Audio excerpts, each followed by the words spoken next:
This is part 2 of our stay with Feven Teklehaimanot, psychotherapist and lecturer at Tigrai University. See highlights of part 1. So from my own experience, the patients that I was providing, they were gang raped, most of them. I would say 99% of my survivors, it can only be described as genocidal. It wasn't only sexual. You cannot say it was sexual violence per se. They say no one called it genocide and no one called it genocidal rape, and you cannot say that. But I know what happened in Tigray more than they did. What happened in Tigray has a genocidal features, and it can only be described as genocidal. I mean, women have been raped in church. They have been raped in religious institutions. We have beautiful women in our country, but we're raping you because you're Tigrayans, and we want to humiliate Tigrayans. We want to destroy you. We want to eradicate you. We want to purify your blood. How have you been? Well, you're right. I mean, earlier you've said that it's very difficult to only give emotional support without doing anything. And how have you been able to accomplish so much while living under siege in Tigray? I mean, you've been operating obviously without banking service. We are all in the same boat. Telecommunication and essential medical supplies. I mean, what has that been like to you to operate under siege? If there is anything, any little thing that I did in those 6 months while the genocidal war was occurring in all over Tigray, if there is anything that I did, and if there is still anything that I'm still doing to support the survivors has to take all the credit. You know why? Whenever they share the stories and I was there with them, they say that I haven't been laughing for 3 months. This is the first time that I laughed from the bottom of my heart. They say that I haven't talked to anyone that public rape survivors, anyone knew, and they didn't talk about it. So they keep it to themselves, and some just talk about it, aside from the survivors and everything. It was very traumatic for them. So they came and they talked freely, they shared their experiences, and I wasn't judgmental, and they say that I feel relieved. I mean, I actually feel relieved. Yeah, there's a sense of relief when they open up, when they talk to you. Exactly. So they shared this because of the things that I did, those little things that I did, because I was there just to listen to them.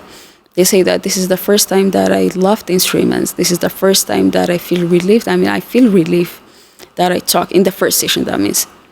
So witnessing that, it was, for me, until now, I couldn't sleep without providing anything. I'm not going to sleep. I mean, of course I'm going to sleep. I'm not saying that I'm going to sit the whole night or anything. I sleep, but in the morning when I wake up, that's the first thing that I remember. I remember these stories. I can imagine that you've been through countless sleepless nights. Yes, at the moment. When caring for more than 300 sexual violence survivors. That's obvious. Yeah. Isn't it? Yes. It is, people right? say yes. People say that psychotherapists, they shouldn't engage emotionally with their survivor, with any patient that they see. What happened in Tigray, it doesn't allow you to be detached from the reality. Yes, you have to be human. Exactly. You have to be human. There's this person that I really respect, and he's helping me with mentorship. He's in his 60s or 70s, I think. He's a great man. He's been doing a lot of things for the whole world, not only for Tigray, not only for Ethiopia, but for the whole world. I'm going to share his name when the right time comes when we publish the book. And he listened to the interview I recently did with the DW, and he said that, people say I was very emotional, and people say, but some says that a psychotherapist shouldn't be there, she shouldn't engage emotionally with survivors. And I told them that she's only human, and if you experience what she experienced with the survivors that she has been seeing, you'll be doing a lot more than that. Yeah. What happened in Tigray?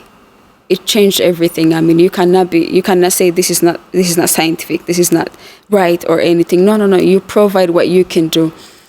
And the sleepless night, it only showed that I was human. At the time being, I was crying. I was crying at night, not with them. There was also moments that I cried with them. I knew it wasn't right. I cried with them. Some patients, they were, we exchanged places, like I was crying. I was being very emotional, and they were tough. And they say they were mothers. My the first patient that I saw, it was in Adit, and she was in her 50s. And the thing that she experienced, it's only bad that a woman in her 50s experienced sexual violence. Yeah. But what happened to her was, horrible. And she was there sharing everything, and they stab her with a knife after they rape her. She also have a physical violence. And she was right here with a strong spirit, and she was sharing everything. I was crying, and she wasn't. And she was helping me to be strong. She was saying that, my child, they came here for a long time, to stay for a long time, and they're gonna do a lot of things. And you're gonna see women, girls, and child who survive horrible things. More than this. You're gonna see more than this, and you have to be tough. We have educated girls like you, and we're lucky. She was saying this, and I was crying and everything. It's very comforting on the other hand as well. Exactly. We exchanged places, and it was all right. I said I felt bad at the time. It should be me, comforting her, teaching her skills and techniques. That's what I was saying. But it was all right. Now that I think about it, what happened in Tigray, it also allows you to exchange places with a survivor. Tigray's women, they have a strong soul, and she was there. Yes, the unbreakable spirit. Exactly. She survived the sexual violence in her 50s. It's horrible. We should be doing something to help her with the retirement and everything. But she survived the sexual violence, a physical violence, and her spirit was very strong. And she was one of the women that I get help to stand still. So to answer your question, the testimonies, the experiences that I had with the survivors, it allows me to stand still. And I'm not going to sleep until I provide the multidimensional and holistic care they need. That they means deserve, physical. Of course. Yes. It's not only mental health and psychosocial support that they need a physical or medical support at the time being. There are plenty of women who are suffering from medical care need. So they're going to need medical care need, they're going to need psychosocial support, they're going to need economical support. Many of them, they survive also economical violence. Their houses, their properties, all of the things, all of her belonging have been looted or distracted. So they're going to need an economical support. We're going to have to work on a livelihood support, and also they're going to need spiritual support. Most of them, they say that I don't think there is a God. If there is a God, I wouldn't be surviving I wouldn't be forced to experience such a sexual violence in this age. They could be so young. Yes. So we also have to provide this spiritual support by the right people, by the spiritual leaders, by the religious fathers. So they're going to need holistic care. And to answer your question, the reason that I'm still standing still, despite of the blockade, despite of the siege, despite of the lack of money, despite of the lack of cash, despite of the lack of medication and everything, it's because of the testimonies that I heard. It's because of the experience that I shared. It's because of the emotional attachment, the professional alliance that we build with the survivors. And I've studied their need. They need multidimensional support. And I'm not going to sleep until I provide that. And I want to say this also. There's always something to do. People, when I start this project, I'm going to share with you in another session. After we finish establishing the center, we're establishing a center for survivors of sexual violence. People say, "What are you going to?" So you're not talking about the safe house where the sexual, violence survivors stay. One-stop center. So it's not. You're not talking about that. Yes, we're establishing another center. It includes all the one-stop centers and also additional things. I would like to talk about this. The one thing that makes it special is it's holistic. When we say it's holistic, all of the supports, all of the multidimensional needs that the survivor need will be provided in this center, not separately. So we're going to make it that. The other thing that what makes it special from the centers that we have is it's going to do 4 things at the same time by different multidisciplinary professionals. The first thing is working on the model of treatment. So we have to figure out what sort of model of treatment is going to help survivors to recover and rehabilitate fully. So we have to study model of treatment. What kind of model of treatment? What has been done in the whole world, in Rwanda, Bosnia, Darfur, Democratic Republic of Congo. So we have to see that, and we have to contextualize it to our culture, to our norms, to our women. Exactly. We have to localize it. So the first thing that we do, that we haven't been doing, the special, what makes it special is we're going to study the model of treatment. We're going to study what is going to be best for the survivor to rehabilitate fully, not only mentally, not only physically, but fully, not only economically. So we're going to work on the model of treatment. Second is training. This center is going to provide training to anyone who's going to be engaged with any survivor of sexual violence. So it could be psychologist, it could be sociologist, it could be lay person. We have a women association in our structure, in our regional structure. And this woman of association is 1 up to 5 and 1 to 30. We're going to use those structures and we're going to train them to provide a support, a layman person support for the sexual violence. So to educator ones, to healthcare professionals, to anyone who's going to be engaged with sexual violence, we're going to provide learning materials and provide training support. That's the third thing, preparing learning materials. So we're going to prepare learning materials. It could be guidelines, it could be manuals, it could be self-help books and everything. So the third thing that we do is we're going to provide the learning materials for them. The first thing that we're going to do is we're going to be there for them, and we're going to provide all these supports by studying the model of treatment, by preparing a training, and by preparing a learning material. We're going to be there, provide all the support, using all the forces that we trained. This is what makes it different. So what I was saying is that people has been saying that we cannot do this right now. We're in siege employed. Of course, there are problems. I mean, we're struggling with them. We don't have anything, for that matter. We don't have anything to establish this center.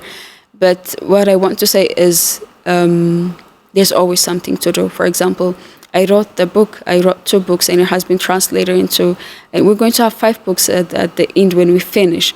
And we can write, we can study, we can be there in our area seeking for testimonies and show the whole world what happened in Tigray. And we have to allow the world to see the real picture, the exact picture of the genocide that they perpetrated in Tigray. So there is always something to do. The question is, how much are you trying? And I'm trying. I mean, I'm trying as much as I can to be there for the survivors. And you know what? It worked. I mean, we're establishing a center, and we haven't even established.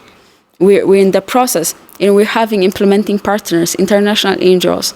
They're saying that we have dignity kit in our store, so we can give you, having a dignity kit for a survivor by this time.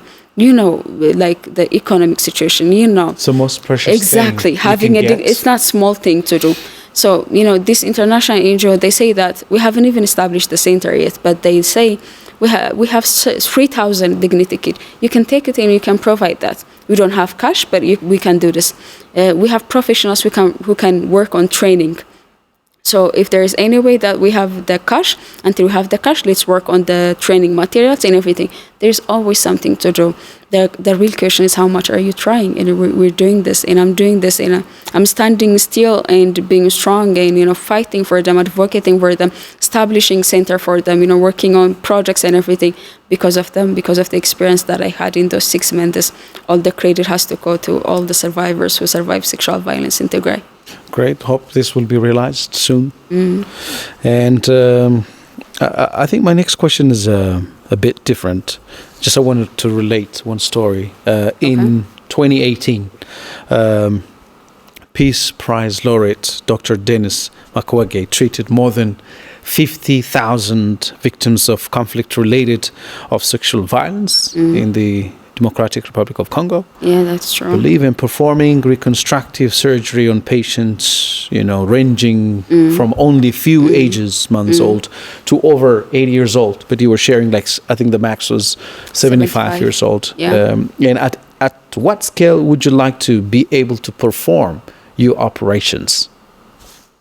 That's actually a great question. That's a great question. The center that we're establishing, as I told you, it's going to follow a holistic care model of treatment. And the one best practice, a benchmark that we used is Dr. Dennis's. I'm glad that you raised it. This person, this professional, he said that he's a physician. And while treating a person, a woman or a child or a girl who survived sexual violence, a brutal one, they have also a history of brutal sexual violence in DRC. And he said that after he treated her physically, she healed. I mean, physically she's healed. But, I mean, her spirit was broken. And I wonder how she's going to live like before, at least. And he said healing them physically wasn't quite enough. So that's when he came up with Pansy model. He has a model, this model of treatment, which is effective. It has been evidence-based, it has been scientifically studied. And he said, he called it Pansy model. They call it actually, the institution in general. It's called Pansy model. And he said that healing a woman, she's not only womb. The woman is not only womb. She has a psychological makeup. She has a mental makeup. She has a social makeup, for that matter. She has a family makeup, and she has a lot of makeup. She's a whole person. She's not only a physical entity.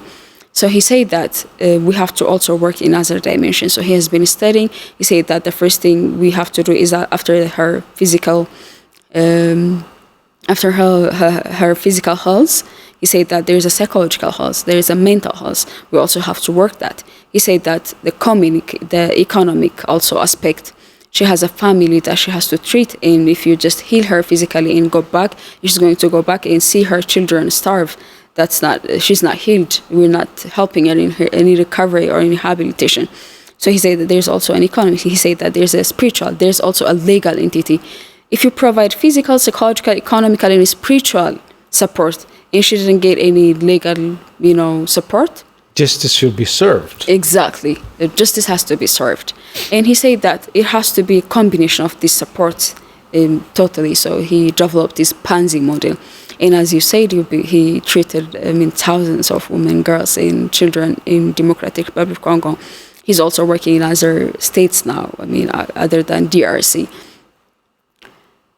Me, as an individual who saw the pain and suffering of more than 300 survivors, what I want to do has 3 levels. The first one is individual level, the second one is family level, and the third one is community. What I want to do for the survivors individually is that I want them to fully recover from the sexual violence and its consequence. I want them to fully recover from its consequences.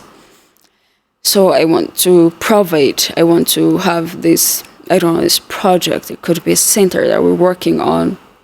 I want to work personally with them, with a lot of energies, not only me as a professional alone, with multidisciplinary team.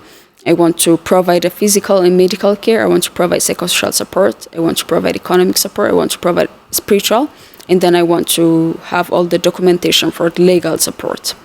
So the first thing what I want to do individually is I want to reach to any survivor who survived sexual violence in Tigray and help her to recover with all dimensions, the multidimensional support that she needs. In a family level, the stories that we hear, the book shows a lot of things. And the stories that we hear is most of the women have been raped publicly in front of the community member, or at least out in the open. Exactly. Out in the open, purposely and deliberately. They took them outside of their house. While they can't rape them in their house, they took them deliberately and they raped them in front of other people. Women are running, people are fleeing, they're trying to do a lot of things. They stand there and rape that woman. It was a public rape. And most of them, they were raped in front of their family members, their children. For example, the woman that I shared her story, the woman who survived sexual violence by 14 Eritrean soldiers. Yeah. She was raped in front of her 2 children. One is 12 years old, and the other is around 20 or 21. He couldn't bear it. He left and he joined the TDF force. The child is still with her. I recently received a message from her. She said that she wants to contact and her child is asking about me and everything. I would like to see her. So we cannot heal the survivor. We cannot only provide individual support. We have to work on the family makeup generally. Exactly. So we have to also support. I personally would like to work on a family support, not only the individual level. I want to see the children. I want any therapist, any psychologist, sociologist, any health care professional to provide a family support also. So our holistic care support is going to include also a family level support. So at individual level and also family level. The final level that I want to work on is a community level support. So we have to work in the community. As I told you, the impact of genocide or rape. If it's sexual violence, the impact is only on the individual. Maybe if it's perpetrated by the family member, if, for example, her uncle raped her, you have to work in the family structure, of course. The impact of genocide or rape is that it's not only on the individual level, it's not only also in family level, it's a community level, it's as I told you. Destroying the social fabric. Exactly. So we have to work on the community so that we don't lose our social fabric, so that we don't lose our social well-being, so that we don't lose our well-being as a group. So I would like also to work in the community. I would like to work in advocacy, in empowering women. I don't want sexual violence to be normalized after this. One impact of genocide or rape is it become a new norm. In DRC, that's what's happening still. It's happening still. It has become a new norm, sexual violence. So we have to work in the community level. To answer your question. So that it doesn't become a new norm. Exactly. We have to protect this generation and the coming generation from experiencing any sexual violence again. But also there's a consequences that come, a social impact that the genocide or rape left on them, left on all of us as a group. So I have to work on that. So what I want to do, as you mentioned, what has been Dr. Dennis have been doing, I want to establish a center. I would like to have a lot of projects. I would like to initiate anyone who would like to work on this to stand by their own, by sharing experiences, by sharing stories, by sharing skills and techniques. I want to have as many as me, establish a lot of centers, establish a lot of civil societies, establish a lot of projects, and we have to reach the individuals at individual, family, and community level. That's what I want to do. And by doing this, we have to follow a holistic care. I would like to have a Tigray-centered recovery and rehabilitation model. Like DRC, they created this Panzi model and it worked for them. He helped 50,000 women, girls, and children to rehabilitate and recover fully. So I also would like to do that. And finally, what I would like to do is I would like to reach to any woman in her house who survived sexual violence. I don't want even one woman to be left without being recovered. It's a damage even for the society, not only for her, not only for her family, but also for the society. So I would like to reach as many as them, as many as the survivors. In my life, in my entire life, I have found a passion. I have found something to live for, and this is something that I'm going to live for. And at the end, if you ask me what I want to see and what I want to accomplish, I would like to accomplish as a vision a rape-free Tigray. In general, a wartime, peacetime rape. We have to work on it. As we move on, this is again a different question, but related to what happened in Tigray. But also, this has been my question, to be honest. At times when you share or tell stories of sexual violence or other atrocities committed on Tigray, Ethiopians, I repeat, Ethiopians seem to view it as a fact blown out of proportion. At times, there is denial. Therefore, what should Ethiopians residing here and abroad know about realities of sexual violence committed in Tigray?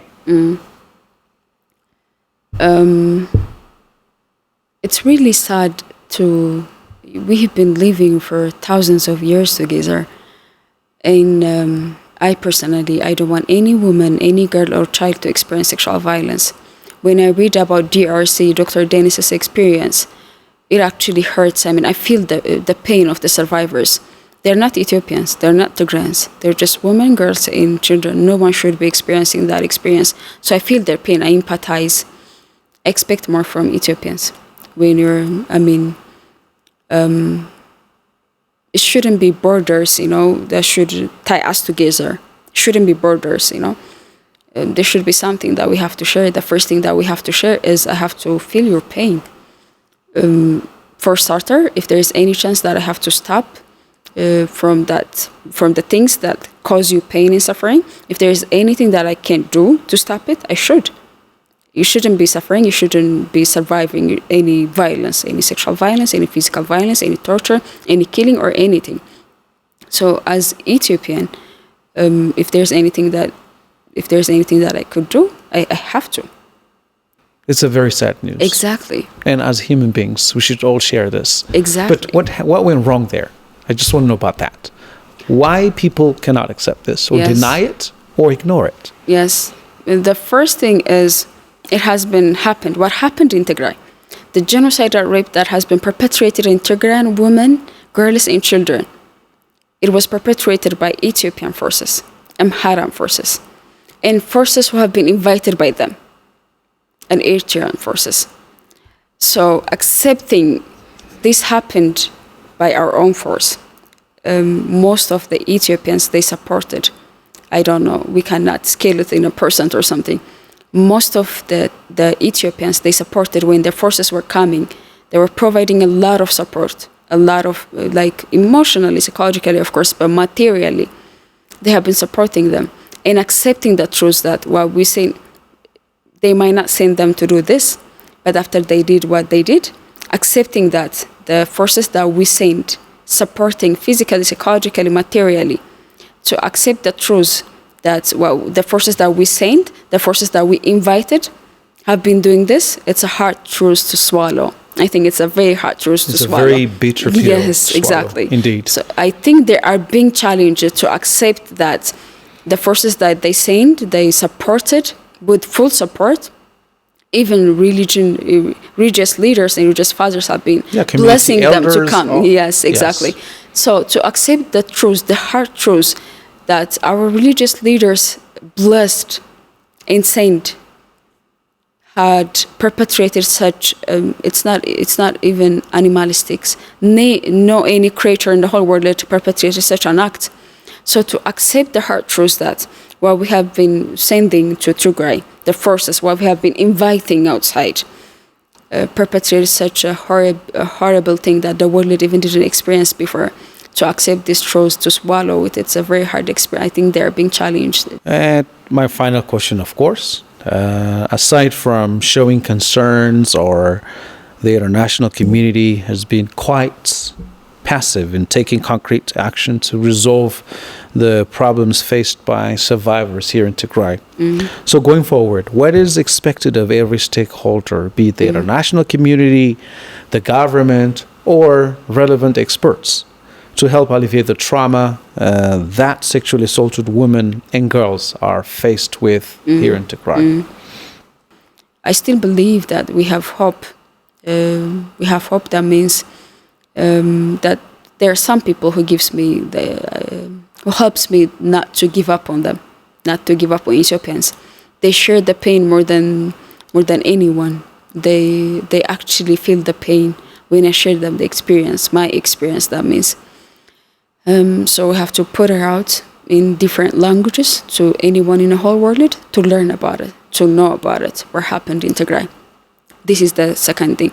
I think the third thing is, and I should have put it this in the first place, but since I told you, if you don't know what happened, if you don't know the nature, cause, and consequence of something, if you don't understand that, there's nothing you can do about it. That's why I didn't put it in the first. So what we have to do, the other thing is, most of the survivors, they believe that it's their fault on some level. So they say, if I didn't flee, I wouldn't have been raped. I would have been saved. Yes, exactly. If I didn't stay in the house, I wouldn't have been raped. So they pick one thing. We call this selective abstraction. Selective abstraction is you have this negative distortion thoughts. So you put one evidence and you put it there. So, you think that you're right. So most of them, they have self-blame, they have guilt. And we have to make sure that we have to let them know that it's not their fault. So the first thing that we have to do is, for any survivor who survived sexual violence and other atrocities, we have to let them know that it's not their fault. this happened because of the forces who came deliberately and intentionally to perform such an act. It has to be clear, not because they flee, not because something was wrong with them. So I want to make sure for anyone who engaged with sexual violence survivor to make sure that it wasn't her fault. The second thing is we have to say anyone in the whole world, Ethiopians, of course Tigrayans, and then Ethiopians, Africans in the whole world, anyone have to say, I'm here for you. This way we can heal them. It is too late. It's like, don't you think it's too late for Ethiopians to say, if they say, I'm here for you, don't you think, how will be received by Tagaro? I mean, isn't it too late to say that? I mean... I only see this as a professional, I only see this in the side of the survivors. Yeah, I mean, will it help? Yeah, exactly. Yes. That's what we're on the same page. Isn't it too late even for the survivors to say, I'm here for you? Yes. But... Yes, it's they are of course late, too late of course, but it's I think it's better than not being there in general. And I'm going to share this as a professional. We're gonna need as much help as we can from the whole world, including Ethiopia or anyone who's interested to provide. The first thing is emotional, and the first support that we provide is emotional. And the emotional support that we provide is wherever we are. If we say that, if we acknowledge their pain, that I'm sorry this happened to you, the least thing that we are expected to provide is emotional support. And by doing that, we have to say that I'm here for you, I'm sorry this happened to you. And then we continue to other things, and we provide multidimensional support, of course. And to answer your question, of course, it was too late. It is too late, of course. It's rather I choose, if anyone is late, than being rather than disappearing or not being there fully for generations. So I want anyone in the whole world, also not only for Ethiopians. I mean, as I told you, I would like to go to Darfur, I would like to go to DRC to support anyone who survives such a brutal. It's better late than never. Yes, it's better. That's the right expression. So I would like the whole world to say, we as a Tagaro, Ethiopians, Africans, and the whole world to say, we're here for you. We acknowledge your pain. We're sorry that this happened to you. We'll make sure that this never happen again in any generation, in your group in general. But we're sorry that this happened, and we have this to provide. We have this to do. And if there's nothing that you can do, you can talk about it. That's the least thing you can do. I ask my friends, they say that there's nothing we can do. I mean, we feel your pain, but they say there's nothing you can talk about it. You can talk about it in social media. You can talk about it in radio, in the programs that you have. You're not doing it. So there's always something to do. So after acknowledging it, after saying, I'm here for you, at least we can talk about it. We can let the whole world to know what happened in Tigray. And I would like to share this experience. There is a community in Europe, and it's a Tagaro community, but the leader, she's not Ethiopian, she's not Tagaro, she's not from the group. And she felt all the pain of the survivors, and she's been doing a lot of things. She's been supporting me with a lot of things. She's been supporting a lot of us in, doing something. And I always say thank you. I mean, it's a means of course, being polite and being grateful. Yeah. And when I say that, she hates it. You know what she say? She say that you Tagaros have to stop saying thank you and being so grateful for anyone who tries to help you. This is a responsibility that we all have to share. I don't have to be from your ethnic group to share your pain. We all should have this. Exactly. She say that. Humanity. Yes. And when you ask me, I forgot to mention this about Ethiopians, what we have to do. Because they're thinking that this is just a say-so, because they're thinking that this is a makeup that I'm talking about. And I would like to say this: there's nothing we have to do to prove them that this happened in Tigray. Anyone come to Tigray. Everything that I have been sharing with you, everything that I have wrote in the books, everything that we talk about survivors, it's in the ground. Anyone can proven exactly on the ground. The only thing that's expected from them is to come to Tigray and to see it in the ground. There's nothing that we have to do. And this girl, she said that it's a human thing to do and it's a responsibility. It's not even, it's not because I'm doing you a favor. It's a responsibility that any human should carry when something happened, when something horrible happened to some group, such an act. And I want anyone to share that, I want anyone to share her spirit, that it's a human thing to talk about Tigrayan survivors of genocidal rape. It's a human thing to talk about it and to ask for help. This is the other thing that I would like to say. The other thing that we can do, experts, any institution who's working in intervention, as an emergency program or anything, I would like to call for collaboration. We're establishing a center. We're going to have an implementing partner, civil societies, NGOs, and everyone. So who's working in such areas, who has an emergency program in sexual violence for Tigray. I'd like to call for collaboration, for partnership and everything. In any ways I would like to. And we can also provide the model of treatment, and they can stand by their own and work. But I would like to call for collaboration and partnership in this area. And finally, what I would like to say is we need a holistic care for survivors. We shouldn't be giving them an immediate relief economically. Giving them 1,000 now is nothing. It's not going to, of course, it's something than nothing, but it's not going to help them since they have their own physical illness that they are suffering, since they develop psychological disorders, since they have suffering from other spiritual issues, since they don't get justice. Their pain and suffering hasn't been even recognized. So I would like to say we need a holistic care. If there is anyone in the whole world, if there is any institution, even it could be one person, I am one person, and in the past 1 year I've tried to do a lot of things. If there is even one person in the whole world who is passionate, who has been feeling the pain of the survivors. Starts with a single state, right? Exactly. One state. Exactly. Yeah. There's no small thing. I mean, anyone can do. As I told you, if you speak about it, that's an amazing thing that you do for survivors. So I would like to recommend that we need a holistic care, a multidimensional support for survivors. Anyone who can provide that. I know there is a blockade in siege, and as I mentioned earlier, there's always something that we can do, and we will make it happen. They can only contact us. Thank you very much, Feven, for your time and for your professional analysis. Hope we talk to you again on another edition. Thank you very much. Thank you. Yeah. That's it for this edition. Thank you very much for watching. Until next time.